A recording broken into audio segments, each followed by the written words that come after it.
And it is fantastic to be back at Stanford. This is really an amazing place. And you can see not just the prosperity, but also the higher and higher standards all the time. And as a former Stanford student, I'm very pleased to see this place progressing so rapidly and increasing its impact in the world. And of course, that's due to all the people who make it happen, many of whom are in this room. So as an alumnus, thanks very much. Now, let me talk a bit about the European situation. It is very challenging indeed. And what I'll do, I'll be as candid as I possibly can in explaining why it is such a challenge, what is really at stake, and how come we cannot solve the problem. It would seem relatively simple, but it isn't. And very often people simply say, oh, this is poor leadership. It's because there aren't good politicians in Europe, good political leaders here. I'll try to argue that it's a little more complicated than that, and that even the best people in the world will have trouble maneuvering all the interests and all the coalitions and all the support that's necessary to solve the problems and move forward. And perhaps I'll surprise you here and there with a different analysis from what's common, and if I manage to do that, that's already some achievement. And I certainly look forward to our discussion afterwards. Good, so use this. This is what I intend to do. First of all, let's be clear of what's at stake.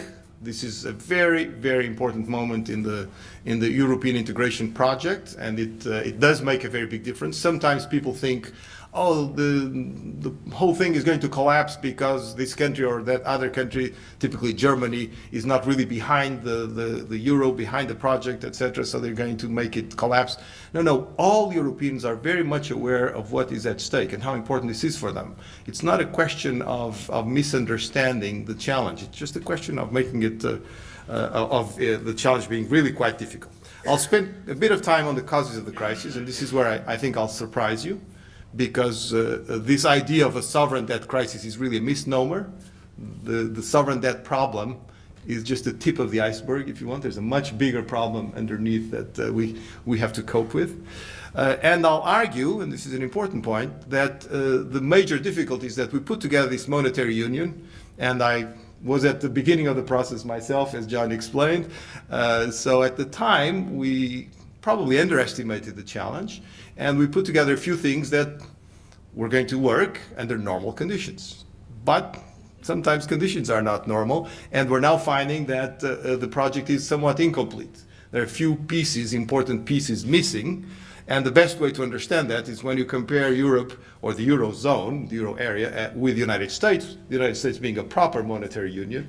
There are very evident differences that you see right away, and which make the situation in Europe far more difficult and much less resilient.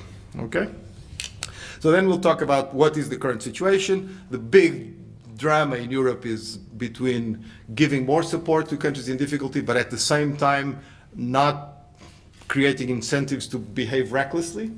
So this challenge between support and discipline is a very difficult one. It's what's in the minds of every single German, as you can imagine, but not just the Germans.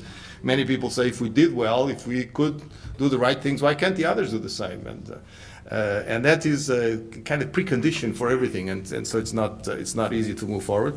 And then we'll spend a bit of time on what should be done, what could be done. So just a minute on this initial point, which is what is at stake? Why the euro is an important project?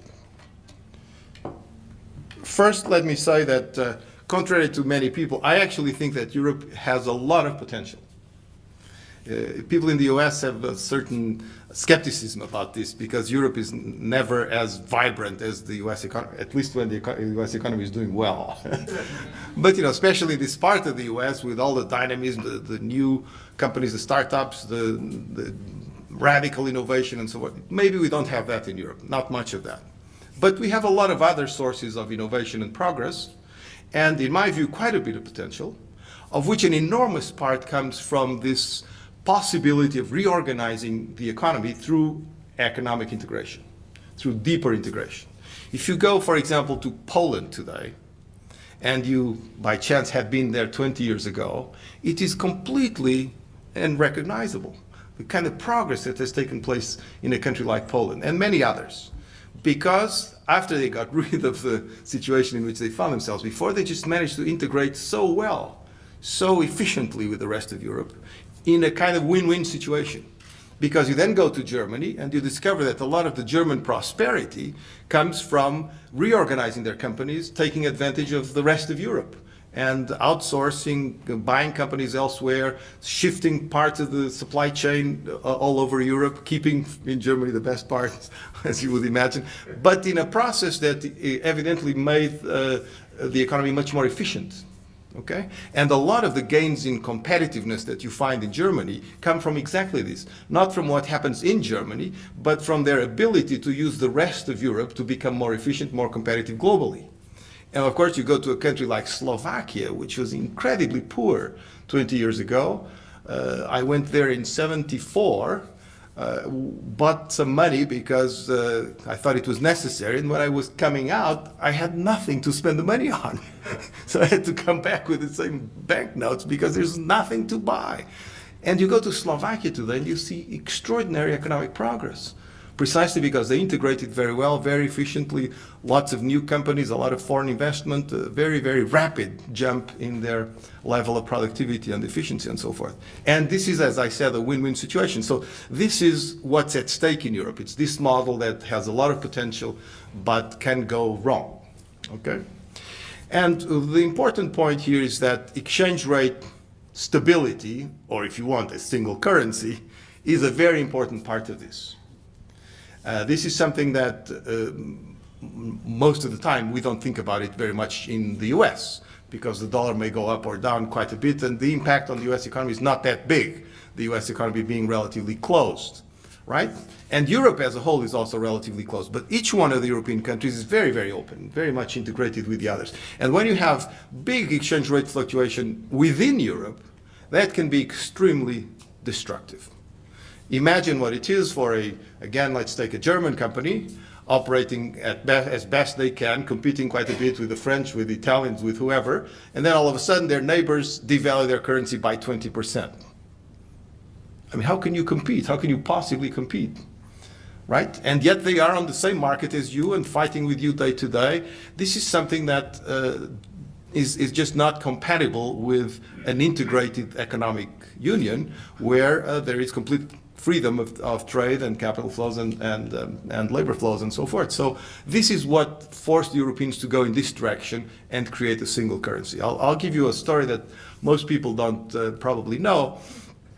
The project of the monetary union was started in 91, 92, 93. By 93 we had all the treaty put together and everything, but then nothing was happening because everybody knew very well that the Germans were very reluctant to give up their commanding position in Europe with their, their Deutsche Mark and their all-powerful Bundesbank and whatnot.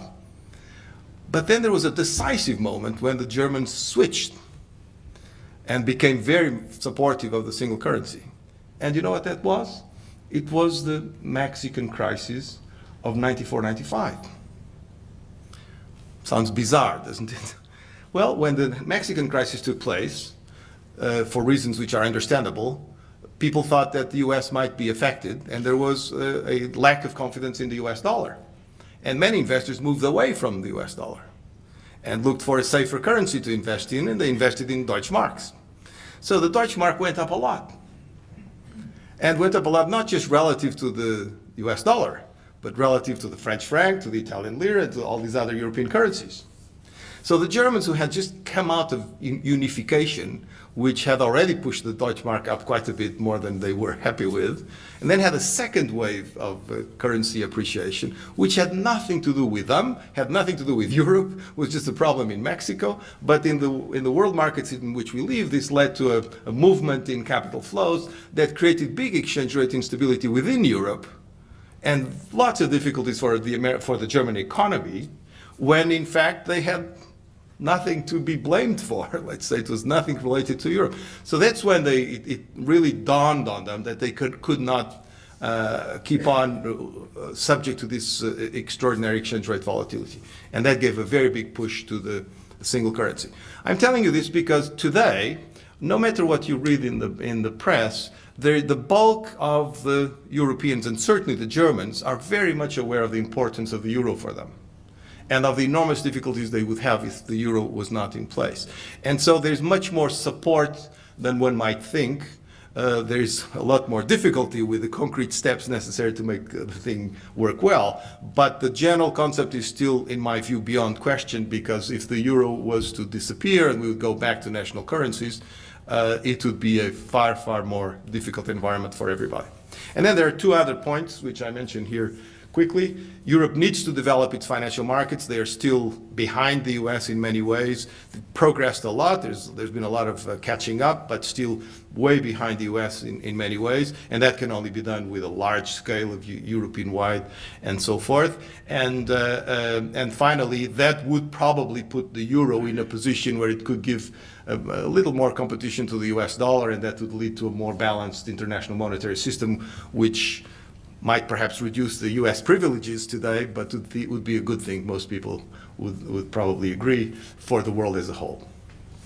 So what's at stake is quite important. Let's not forget that there's far more support than people think for the euro. Now, how did we get into the situation we find ourselves today? When we talk about the European sovereign debt crisis, most people talk about public finances. Well, here are some figures. Public debt in the euro area, not that different from the US or even Britain, and way below Japan. Of course, it's very unevenly distributed. You know, Greece, for example, compared with Luxembourg, there's a very big difference there. But Europe as a whole is actually in pretty good shape. And a more bizarre story is compare, for example, Portugal and Germany in terms of public debt. Not that different, actually. So this is the first thing that we have to keep in mind. There must be more than just the public debt problem, or even the public deficit problem. Here, comparing the euro area with the United States, the United Kingdom, or Japan, Europe is doing a lot better. And the question we may ask is, how come the United Kingdom is still AAA rated with such a high debt and such a high deficit? It's really bizarre. So there is a different story here that we have to, and of course the different story is the debt dynamics. If you look at the projected change in public debt over time, that's where the problem really is. That's when we see that some of these countries, and if you take the countries on the left side of the diagram, are doing very, very poorly, while others are doing very well. The euro area as a whole is doing much better than the rest of the advanced economies. But within the euro area, there are these very big differences. And so really the problem is the debt dynamics. Now, if the deficits are not so big, then the debt dynamics has a lot to do with economic growth. And this is the real issue. The real issue is not so much the public finances, is the public finances and the level of debt compared to the potential for economic growth or to the actual economic growth of these countries. And the real difficulty, the major source of problem, is that these countries actually put themselves in a position where there are very serious doubts about their growth potential, and therefore the debt overhang becomes oppressive because they cannot grow out of it. While, for example, in the UK, people think that the UK economy sooner or later will be growing normally, and therefore, even though their deficit is high, it will come down, their debt will come down, etc., etc. So it's the debt dynamics, and the debt dynamics because of the lack of growth. So we have to understand what's the problem of lack of growth. This is another element which is very important. Private sector debt is actually in many cases more important than the public sector debt. On the left-hand side you have 2000, on the right-hand side 2010, and the blue one, I realize these letters are really tiny. The blue color is for household debt, and the red color is for corporate debt, non-financial corporate debt. And you see how much this has increased in these last 10 years. And of course you find here Portugal, Spain, Ireland, for example, three of the worst countries in Europe today. And the real problem there is not only, or perhaps not even mainly public debt, it's private debt. It's how people have borrowed to the hilt and find themselves now in a position where they cannot pay back. So let's look then at a bit of analysis. How come we got into this situation? And this is really a problem of bad policies. Because, this is an important point, because the monetary union includes 17 countries, and 3 of them are in real trouble. Many of them are actually doing very well, and then you have the borderline big cases of Italy and Spain. But most of the countries actually did very well out of monetary union. And the point is the following. The whole idea is to get capital flowing within the monetary union. It's to eliminate barriers and to eliminate exchange rate risks so that capital can flow to where it is most useful, where it is most productive. That's the whole point of monetary union. But this is not what actually happened. First of all, most of the capital flow was credit. Very little in the form of equity. And this is, as I'll explain in a minute, a very big problem. So while in other places, for example, within the US, you see a lot of equity moving across states and so forth, in Europe this is still not so welcome. Especially with the equity, there's change in control. Okay? So there is a lot of credit moving back and forth. Fine, but if you borrow that money, but you invest it well, fine. You're doing just fine. Like Slovakia, as I said before. But if you borrow all that money and waste it, then you are in a big trouble. I mean, this is obvious, no? Would seem quite obvious. And this is precisely what happened. If you go to countries like Portugal, Greece, even Spain, even Ireland, okay, they kept borrowing and borrowing and borrowing at very, very cheap rates, very good rates. I'll show that in a minute. That's what monetary union brought them, was access to funding, abundant funding, very cheap funding, which they then misused. And they misused because they used it for consumer purposes, for consumption purposes. Very, very substantial decline in savings. They used it for some public spending, which was not the most productive. And then they used it for a lot of investment, but not very productive investment. Investment that actually did not improve that much the efficiency of the economy, the competitiveness of the economy, and so forth. So that's what really created the problem. Massive borrowing, a lot of spending, so-called illusory growth. People thought because of all this spending that there was going on a lot of growth, but in fact it was just spending based on borrowing and not really an increase in the potential output of the economy. And you don't have to have a great degree from Stanford University to understand that this is not going to last very long. The amazing thing is that this lasted a long, long time because the financial sector allowed it to happen. These countries managed to continue borrowing and borrowing and borrowing without any sanction. Countries like Portugal and Greece were borrowing at almost the same interest rate as Germany was borrowing, or France, even though they were wasting the money. If you go back to the IMF studies or reports, 2006, there were already quite a few reports saying this is not sustainable, this cannot go on. Nobody paid any attention. Everybody kept lending and lending and lending and lending as if they were lending to Germany, as I said. And then it is the fact that this lasted so long that created such a permanent impact. So what we find what we find now is that this excessive spending really undermined these economies in a major way. Because now let's think a little more in detail about the actual process that went on. You were borrowing and spending, and in the process, you were developing the most inefficient part of your economy. The competitive economy, what we economists call the tradable sector, the one that's exposed to competition from abroad, that one could not grow that much because all the growth that could take place was very often going into imports. If you are in the tradable sector, if you have competition from the rest of the world, you're very much constrained by what you can do, and all this additional spending is not going to help you that much.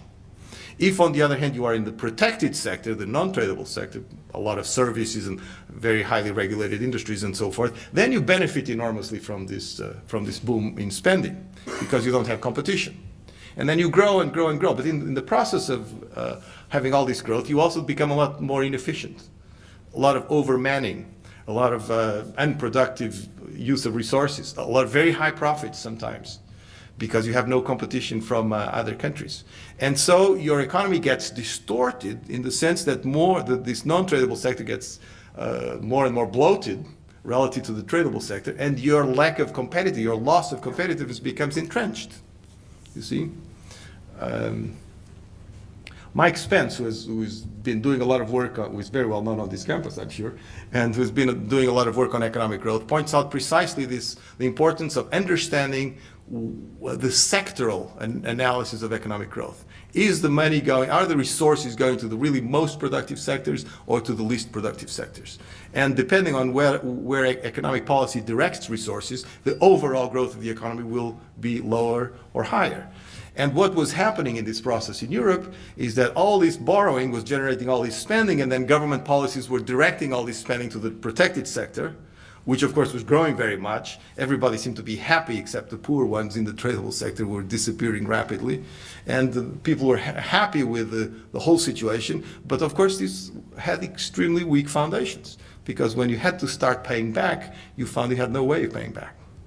And that's what triggered the whole crisis. It's when you got to the point, a little more than a year ago, when everybody realized, well, these characters are never going to pay back what they borrowed. So we find ourselves with this structural loss of competitiveness, with a bloated sector, inefficient, costly, very profitable at the expense of the rest of the economy, but which does not contribute, quite the opposite, hurts competitiveness quite a bit. And if you want to start economic growth again, you have to redirect all these resources to exports and to the tradable sector. And that is a very, very difficult thing to do. It takes time, it takes a lot of time.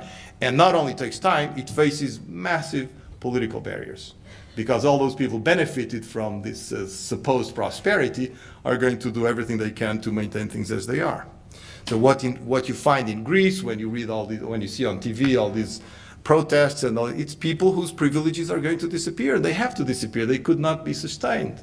But of course, nobody wants them to go away. So it's that kind of reaction that now makes things very, very difficult. So the final result of this is that you look at these economies and you wonder, how are they ever going to go back to strong economic growth, or even decent economic growth, without which their debt problem is not going to be solved? It can be done, huh? Can be done. And, for example, the Irish are doing it in a very large, with a very strong effort. But it takes a lot of courage, a lot of political cohesion. It takes acceptance of sacrifices for a period of time until you regain your competitiveness, and then you go back to exports, and then you start economic growth again. But it is, of course, a challenging process, and one that faces many, many political obstacles. And without growth, as I say, debt sustainability becomes a very big issue. Now, this diagram, I think, is very interesting, because on the left-hand side, these are interest rates on long-term government bonds. On the left-hand side, you see all these supposedly well-behaved countries: Austria, Belgium, Finland, Germany, Netherlands. The interest rates converged rapidly, went down to the German level. Everybody's happy. On the right-hand side, the countries you see there include now Greece, Ireland, Italy, Portugal, Spain. You see how different these interest rates were in the 90s, how different from each other, and then how they converged in the period between 2000 and 2008,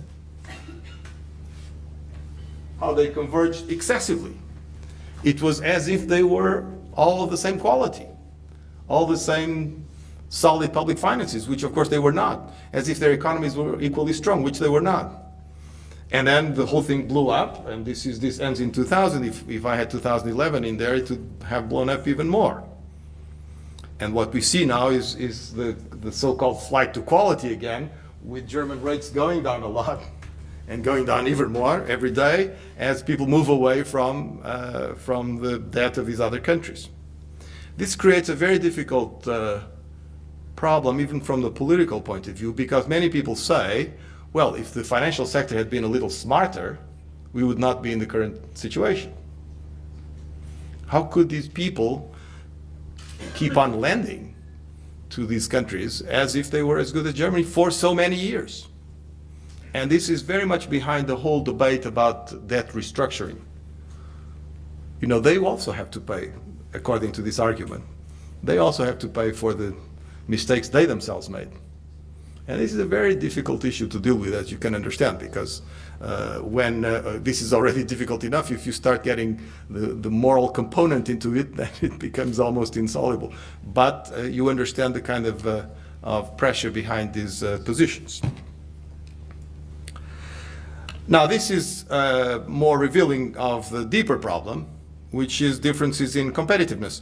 And this is an understatement of the competitiveness differences because it's based only on labor costs. You see the countries on the right, like Portugal, Spain, Italy, and Greece, even Estonia, which is a special case, a small little country, which is doing very well now, actually, but for a while was in deep trouble as well. They just let their labor costs go up and up and up. As compared with Finland, Germany, Austria, and others more well-behaved countries where, in fact, they managed to bring these labor costs down through productivity growth. And this is, you can see how big these differences are from country to country. And this is an understatement of the competitiveness problem because it's not just the waging differences that count. It's on top of that, the inefficiency of certain industries, the excessive profitability and so forth, which actually made certain sectors excessively onerous relative to the rest of the economy. So now let me talk a bit about this issue of incomplete integration. Why is it that we got into these problems? How come we didn't think about it at the beginning of the project? What could be done now to promote more integration? Think about it the following way. Suppose that the state of California goes bankrupt. What impact does this have to companies in California? If they are good, solid companies, they don't feel that much impact. Certainly not in terms of access to finance. They have the whole US financial system at their disposal, right? Not so in Europe. If the government, if the state or the sovereign in Italy goes bankrupt, or if there is even fear that they might go bankrupt, every single company in Italy is already suffering quite a bit. Every single bank, every single institution has very different access to funding and is isolated, let's put it this way, from the rest of Europe. So in fact, today, we don't really have a monetary union in Europe in the sense that monetary union is when you have the same monetary conditions across the whole area. But that's not the case today. Monetary conditions, if you are a perfectly good firm in Italy or in France or in Spain or in Germany, you have totally different access to finance. So where is monetary union? It's not working. It's really not working. And part of the problem is that the capital markets, the financial markets in general, capital markets in particular, are not well integrated. You don't have alternative sources of funding that you could use to solve your problems. You cannot access equity from other parts of Europe. Or even better, imagine the arbitrage opportunities that exist in Europe today. A bank, take Portugal. A bank will lend at 10%. Why? Because they have no access to funding. And therefore, whatever funds they have, they're going to charge a lot of money whenever they lend. Another bank in France or Germany can borrow easily from the ECB, from the European Central Bank at 1%, 1.5% today. So why doesn't the German bank buy the Portuguese bank, take over their clients, and make a huge arbitrage profit? Because these cross-border acquisitions are still not welcome. Lots of regulatory barriers of every kind.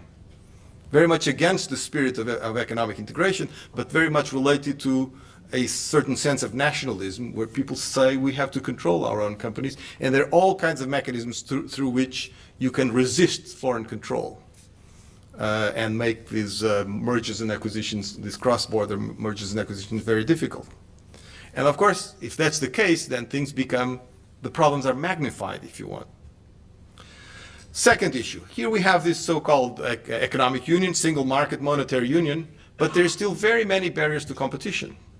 In particular because a lot of this so-called non-tradable sector, the protected sector, is protected from competition by regulation. And these regulations are of a national basis. And so if you want, you can really shield these sectors from competition. And if you think about the politics of this for a minute, if you're doing well, these sectors are doing well because of this boom in spending, then everybody wants to be protected from foreign competition. Everybody's going to use every possible political influence they have to expand the so-called non-tradable sector, to extend regulation to new industries. And curiously, as we were moving into monetary union in some of these countries, like Portugal or Spain or Greece, the competitive sector, the tradable sector was getting smaller. The non-tradable sector was getting bigger because the governments were protecting these industries from competition more and more. You can realize why they're doing this, because they don't care too much about the long term, and as long as you can keep the game going, borrowing abroad, spending domestically, and making at least a significant part of the economy prosperous, you think you're doing a good job. And this is exactly what happened. So, in fact, the project failed through the wrong policies, with the economies becoming more closed, not more open. And if you look at economies that are doing well in Europe and those that are doing poorly in Europe, the major difference is this one. The ones that are doing well are the ones that really opened up, increased the share of exports and imports in their GDP, and embraced economic integration with more conviction. And the ones, of course, that are suffering a lot actually became more and more closed. And as you know very well, in some of the countries like Spain and Ireland, the problem became so bad that it generated these big bubbles, in particular real estate bubbles, which absorbed huge resources, lots and lots of credit in completely wasteful manner. Now, the other very difficult problem of incomplete integration, it's that it's very difficult to run a monetary union when the banking sector is organized country by country. And this is, again, a very, very obvious issue. Maybe I can show you. There you go. This is the size of the banking sector in all these European countries relative to the GDP. You know, even the US, with its huge banks that we all know about, the banking sector, the financial sector actually, so banks and insurance companies, is only about a little more than 100% of GDP in terms of its assets. But almost all the European countries have a lot more than that, and some are really way overexposed. So we find these banks with a very large dimension relative to the economy. This is also part, this is a different topic. It's also part of the way finance is organized in Europe, with much bigger reliance on the banking sector and much less direct finance as exists in the United States. But you find these banks with huge size relative to the economies and run, supervised, regulated by the national authorities. So whenever they have a problem, it's only the national authority that can solve them. There's no European approach, no European solution to the problem. And of course, the national authority very quickly is overwhelmed by the problems of the banks, because the banks are so big relative to, you can see in the case of Ireland, which is the worst of all, why the government went bankrupt trying to help the banks. So we have to have in Europe, and eventually we will have, but this is one of those very difficult things to do, we have to have a European approach to banking, a European regulator, a European supervisor, a European bank resolution scheme, a European federal deposit insurance scheme, or deposit insurance scheme if you will. So these things don't exist in Europe. It's all country by country. And of course this is a very big part of the problem, because when a country gets into trouble, the government is trying to help the banks, but the government is already in difficulty. Then as the banks go bankrupt, then the government is even in a worse position. But as the banks hold a lot of government debt, if the government is in trouble, the banks are in even more trouble. So there is this vicious circle which is insoluble. And we find ourselves today in this situation. So obviously we have to go in the direction of a European approach to the banking sector, which is very difficult to do politically, because every country wants to control its own banks. And finally, a lot of people also say that we need a fiscal union, not just a monetary union, a big European budget with the possibility of transfers from country to country. I'm less convinced of how important this. I think this is important. It would be a step in the right direction. Some people say that without it, it will always be impossible to have a monetary union. I think this is a little bit exaggerated. But of course, some degree of fiscal transfers would help. In the United States, if a region is in trouble, the federal budget helps that region with unemployment benefits and other transfers and so forth, which sort of mitigate the problems. We don't have this in Europe, but we have other types of transfers that also help. It would be better to do more, but I actually think the other points are more fundamental. Good, so let me move on now. I don't have much more time, so I have to rush a bit. What are current developments? First of all, very, very different story when you look at Greece, Ireland, and Portugal on one hand, and when you look at Spain and Italy on the other hand. The first three countries which are countries that now have programs, IMF programs, European Union programs, and so forth, they have a real solvency problem, which these programs will hopefully deal with. Meaning that the programs will provide the financing such that they have time to adjust, correct their problems, get things back on track. It's not obvious, it's not simple, it's really far from working in Greece. Still have a long way to go in Greece. It's working a lot better in Ireland. Portugal is just starting. It's hard to tell. But Spain and Italy are very different. These are countries, Spain, for example, has done a tremendous work in getting its public finances in order, in moving to improve the efficiency of the economy, introduce more competition, deregulate, improve labor markets, etc. And Italy actually has made fantastic progress on its public finances. You know, something that most people don't know, in many ways the Italian budget is better than the German budget. Their balance, excluding interest payments, the primary balance, which is very important for debt sustainability, is actually better than the German one. So how come investors who were buying Italian debt only 6 months ago and buying happily Italian debt now are not? Even though now the Italian debt pays a lot more interest. It's much more a change in investor sentiment than in the Italian situation. Now people say Italy is not growing. And so we go back to the problem of debt sustainability that I talked about before. But Italy has not been growing for 10 years. And people kept buying their debt easily. And in fact, most of the debt that they're buying is just a rollover of existing debt. So it's not that Italy has a lot of additional need for funding. So there is a big change in investor sentiment, and there is this flight to quality. Investors, and I think this is not unrelated to the problems in the United States, you perhaps underestimate the impact in Europe and in investors globally of the whole debate about the US debt ceiling and how people got scared about that whole story and the lack of, and many investors over the summer became a lot more risk averse and clearly moved out of Italian debt and Spanish debt. Now this creates a very difficult problem because these countries would normally be solvent under normal interest rates. But if the interest rate goes up a lot, then they're not solvent anymore. So you have this bad equilibrium, if you want. If the interest rate is reasonable, they're fine. If the interest rate is very high because people are afraid, then they'll go bankrupt and people have every reason to be afraid. You see what I'm saying?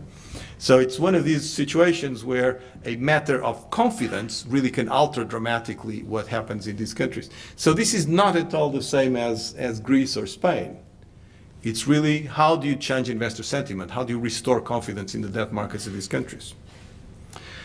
Now, next problem is that we're not only worried about Italy and Spain, we're now worried about the banks all over Europe.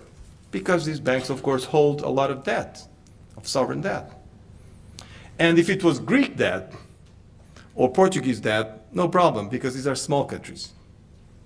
The banks would have significant losses, but they could live with them. But if it is Italian debt and we start having doubts about Italian debt, then the banking system cannot cope with it. And so people begin to be very much afraid of investors become very much scared of the banking sector all over Europe. In particular, curiously, American investors. The banking system in Europe is very dependent on funding from the US dollar funding from mutual funds and so forth. And all these mutual funds repatriated their money, and the banks all of a sudden found themselves with big problems of funding all over Europe. Well, when you find yourself in that situation, then you get into a dramatic problem, what I call here the prisoner's dilemma. Every single bank is going to look at this as, I am in trouble, I've got to retrench. I've got to reduce my balance sheet, I've got to sell assets, I've got to be less dependent on funding because the funding is difficult. But if all the banks do this, we all collapse together. You see, because we cannot survive a general retrenchment of all banks. At the time when the economy is already weak, as you know, the US economy, the European economy, and so forth, a big credit crunch, a big retrenchment of the banking sector will be absolutely catastrophic. And this is what every bank has an incentive to do when they look at their investors, when they see their stock price plunging, when they see their difficulty in finding liquidity and so forth. And furthermore, and we go back to that problem of national regulators. The regulators in every country are telling their banks, you've got to get out of Italy. You've got to get out of Spain. And there is even a worse problem. they're not simply saying you have to get out of Italian sovereign debt. They're saying you have to get out of Italy. So you may have a very good client in Italy, a very solid company, very, all indications that they can pay back, but you should not lend to them. Why? Because if things get really bad and the euro collapses and Italy has to leave the euro, then that very good client may not be able to repay anymore. You see? So markets are going beyond anything that you might think and are already factoring in worst case scenarios of a collapse of the euro, and are forcing, and regulators also forcing the banks to retrench and go back to their domestic markets. So this is the unraveling of monetary union, if you want. It's going back to a national base for all the banking sector, et cetera, as if the whole project was about to collapse. This is why we are now in such a tight spot. It's because if things go on as usual, or as they have been, and if this prisoner's dilemma leads to more and more individual behavior, bank by bank, country by country, regulator by regulator, you end up with a generalized collapse of the economy and possibly of monetary union. So this calls for immediate action, and as you know, in all these situations, you have to have a cooperative approach, and that's what's difficult. But I'll get to that in a minute. The most difficult problem we have to face is that although there is a lot of support across Europe, in every country, for monetary union, apart from a political fringe, which is important but not by no means the majority of the electorate, there's a lot of support, but people are not prepared to give that support without conditions. You talk to every German, he will say or she will say, the Greeks need money, they'll have all the money they need, but they have to get their act together. They have to do what they have to do. And this is the real problem. It's that without discipline, and if you go to Italy, which has done so much, as I said, but whose government is really not the most credible in the world, and where in fact one day the prime minister says one thing, the next day he says the opposite, then of course the Germans get very, very nervous about this. And the European Central Bank, that sometimes tries to help them and so forth, is also reluctant to be seen to support a government that in the eyes of many, it does not justify all that support. And it's this dilemma of support versus discipline that makes things a lot more difficult. Then we have something that Americans most of the time do not quite realize. The mandate of the European Central Bank is extremely strict. Price stability, no inflation. Everything else doesn't count. So you talk to the European Central Bank about financial stability, and they say it's not our problem. We have, let alone economic growth or employment or anything like that. No, just price stability. It's all, and they have been extremely good in terms of price stability. No doubt about that. They have maintained their objective of less than 2% almost perfectly, and there's a lot of credibility about inflation in Europe, no question. However, there's a moment where we would hope they could contribute a little more to financial stability. It is not simple, and it is not simple because anybody can go to the courts and say the European Central Bank is overstepping their mandate, and they're not allowed to do what they're doing. And this is not an empty threat. It has happened that, as you know, some Germans take things to the Constitutional Court in Germany when they think that people are overstretching or overstepping their mandates. So support exists. There's general support. People are prepared to put money on the table, very, very large amounts of money, but only on the basis of conditionality, and this conditionality is not always easy to put in place. And it is not easy to put in place, as I said, because in most of these countries, the obstacles to change are very, very entrenched, well organized on the basis of interest groups which are very powerful and whose privileges have to disappear. But after all these years of entrenching the current situation, it's not overnight that we can change that. Now, some of the proposals that we hear are, well, let's create this huge pot of money, this big war chest, and let's intervene in the markets and stabilize the situation. This is not going to happen. This is not going to happen, on the one hand, because the central bank cannot do it, because of the mandate it has, and on the other hand, because, as I said, there is no political support to bankroll all these countries without them showing that they're doing the right thing. And we are in that kind of very tough situation today. To finish, what should be done? First of all, in every situation of a prisoner's dilemma, you have to have a cooperative approach. Either voluntary or coercive, but you've got to make sure that everybody works together to get the same objective. And there are these three dimensions which are very, very important. On the one hand, we have to restore confidence in the banking sector. This is underway now. Most people are now recognizing that it has to be done. Tremendous political resistance, but banks have to get more capital. And they have to get more capital simply to restore investor confidence.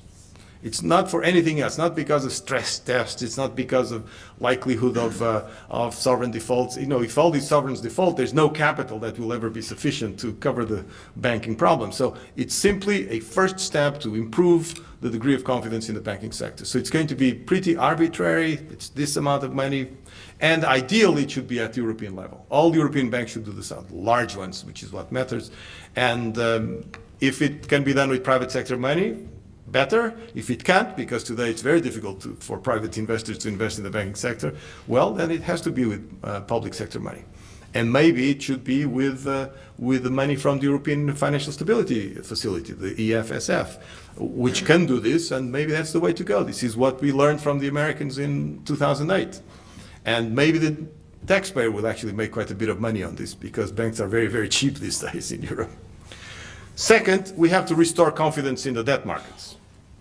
Not by having 3 trillion euros available to buy all the Italian debt in the market, that's not possible, but to invest whatever money we have in a very targeted manner to get investors back to the markets. That's what's being discussed, and there's several proposals on the table today. Again, following the American example of 2008, where federal money was used to give protection to investors, to make sure that investors were more confident, because public money would probably take first losses and so forth.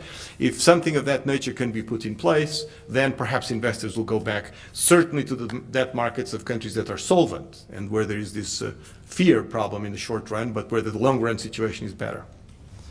And finally, make sure that this fiscal discipline, without which nothing works, is more credible. And that's where the IMF can play a role, because what we do most of the time is to put these programs in place and then make sure that they are applied. And you know, it's very, very difficult for many of these European countries like Italy or Spain to accept an IMF program, because that's a signal that they cannot govern themselves. But maybe we'll get to a point where this may be the best way to help them, where the IMF will come in and say, well, here's a program put in place, we'll monitor it, and this will restore investor confidence, which is, of course, what everybody wants. This is for those countries to decide, not for the IMF to impose, but it's a solution that it's a step that could put in place. But as I said, this has to be very cooperative, has to be done all at the same time, and has to be done rather quickly, because we're not at the time where we can wait much longer. Thank you. Thank you.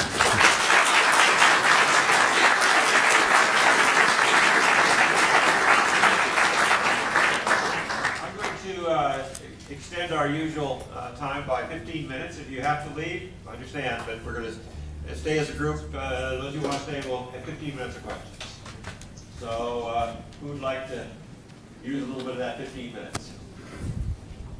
Right here. Are you concerned that enhancing fiscal discipline, which the IMF always seems to recommend, may cause recessions or even something like the 30s? Absolutely. So we have to be very balanced in the way this is done. And what we recommend is that we improve fiscal discipline in a growth-friendly manner, which can be done, believe it or not. I'll give you the best possible example. Think of pension reform. Why should people in Italy retire at 55? Women in Italy retire at 55. Well, let's bring the retirement age to a more reasonable level. This will certainly help public finances, and will help economic growth, and in my view will not have any negative short-term effects on the economy. So it's these kinds of measures. There's plenty of measures of fiscal consolidation that may not hurt the economy so much in the short term. But you're quite right, because if we create a spiral where everything is going downwards and you tighten the economy more and more all the time, it's going to make the problems worse. Ed? I'm going to try to think about how to phrase this so maybe you can answer it. But when I think about the parallels to 2008, the U.S. at the end of the day had a reasonably successful financial crisis, in the sense that Post-Lehman, we were able to put in place the liquidity measures, largely done through the Fed, and eventually recapitalize the banks, although it's worth remembering it took 2 tries and a 667-point drop in the stock market to get there. Given the much more dispersed power structure that exists in Europe, I'm struggling to imagine a way that you can come to agreement to make those very difficult decisions without a crisis of approximately the same amount of severity. And so perhaps if you could describe the path where you could get to that agreement, for example, where Merkel and Sarkozy agree that recapitalizing the banks doesn't have to come from national resources first, it'll just come from European-wide ones. Because I can't see the path where we get to that without a really scary crisis. Well, I think you have put it very well, and the dilemmas are exactly as you mentioned them.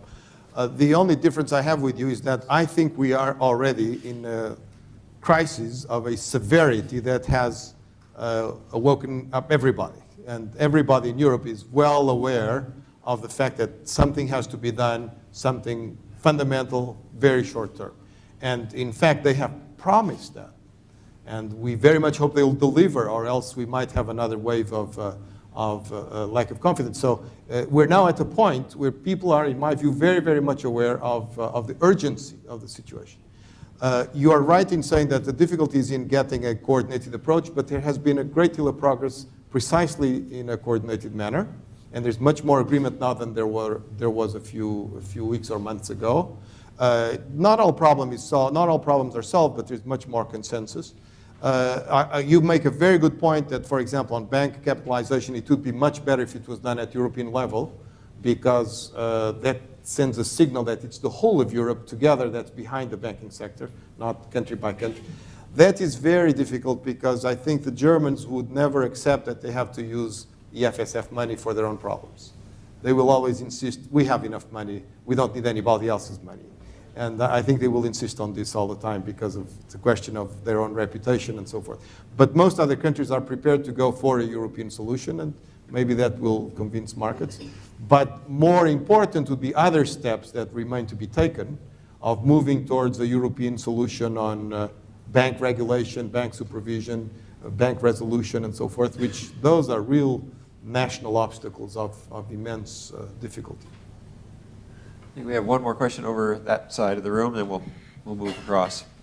Antonio, thank you very much for your talk. Mine follows this questioner's, and to the degree you could comment on it, there seems to be still tremendous skepticism in the capital markets globally about the actual reality of a workable solution in the Eurozone.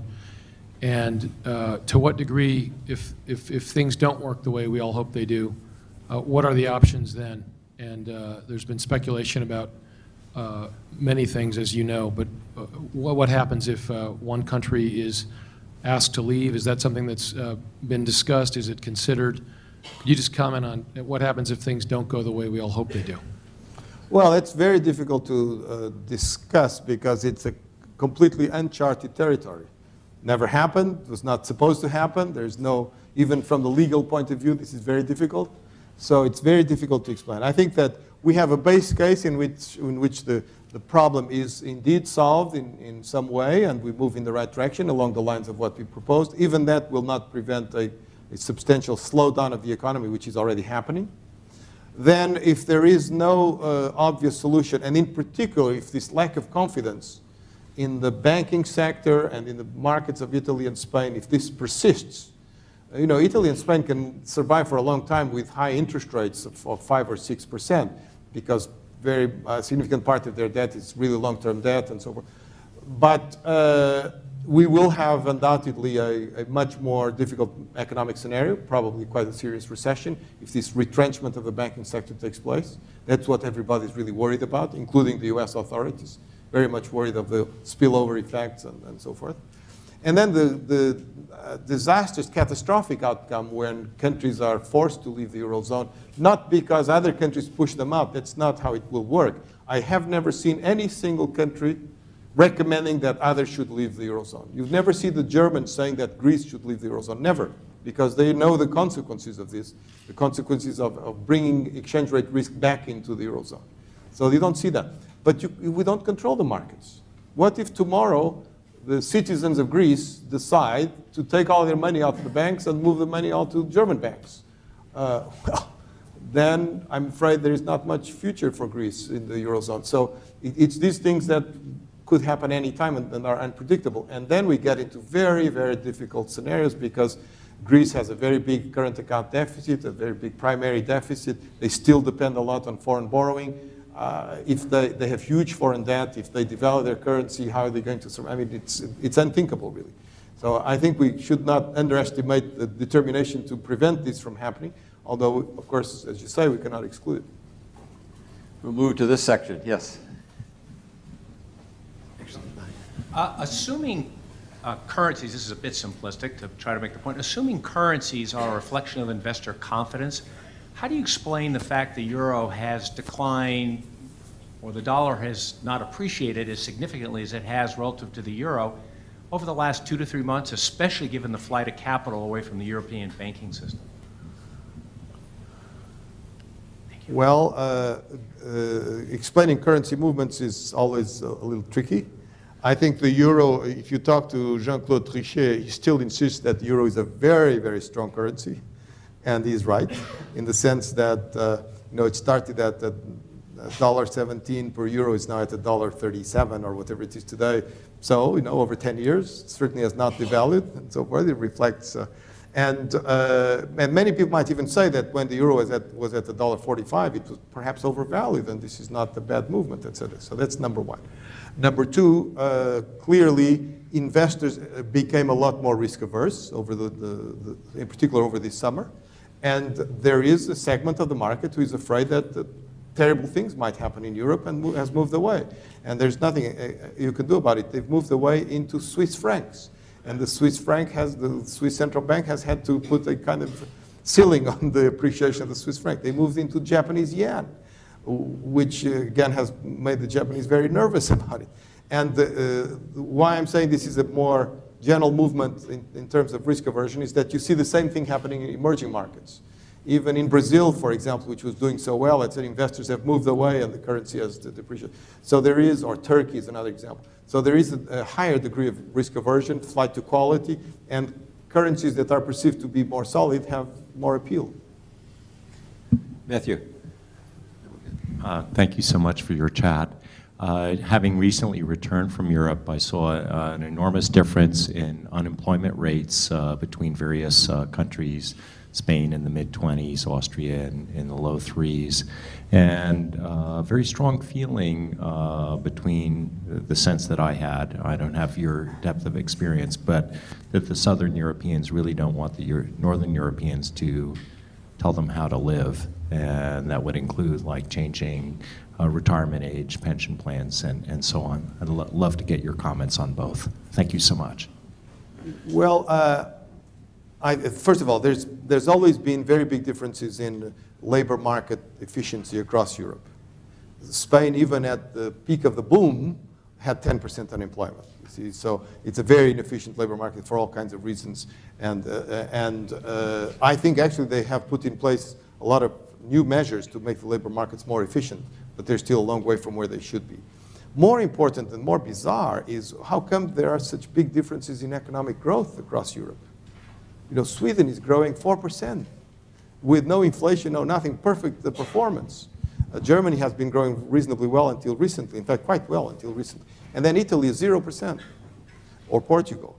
These are countries with the same educated labor force, access to finance, access to technology, etc.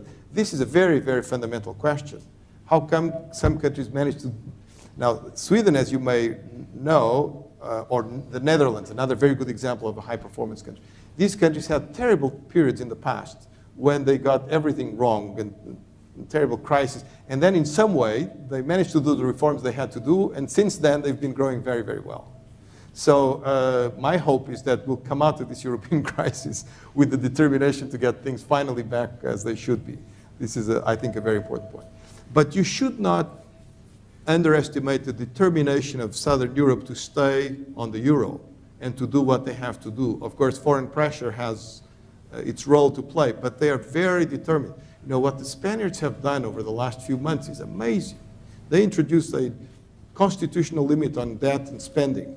They introduced a wealth tax, things that, you know, in most countries would take a lot of debate and discussion, and they did this very quickly with an overwhelming majority in parliament of all parties.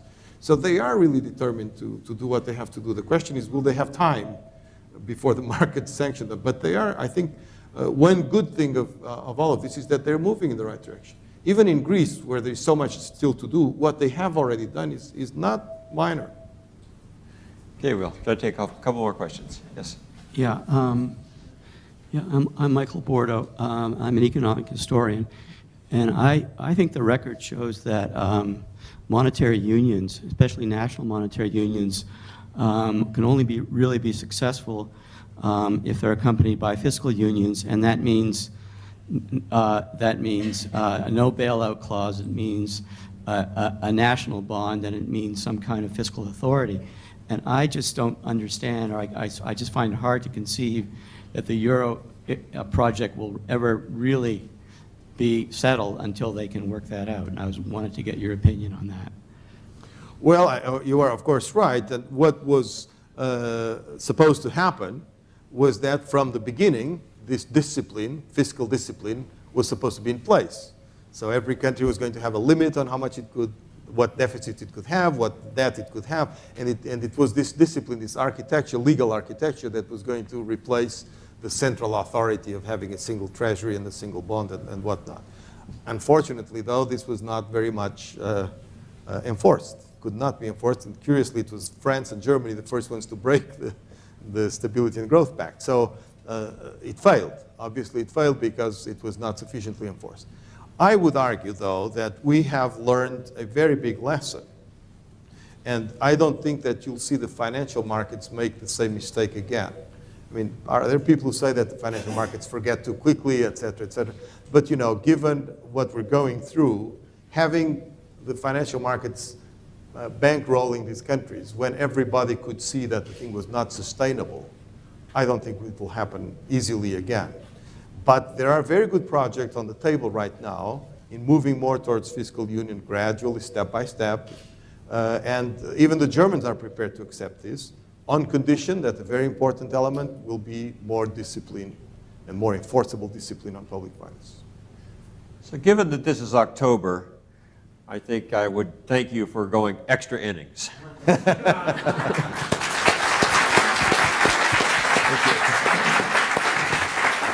Thank you.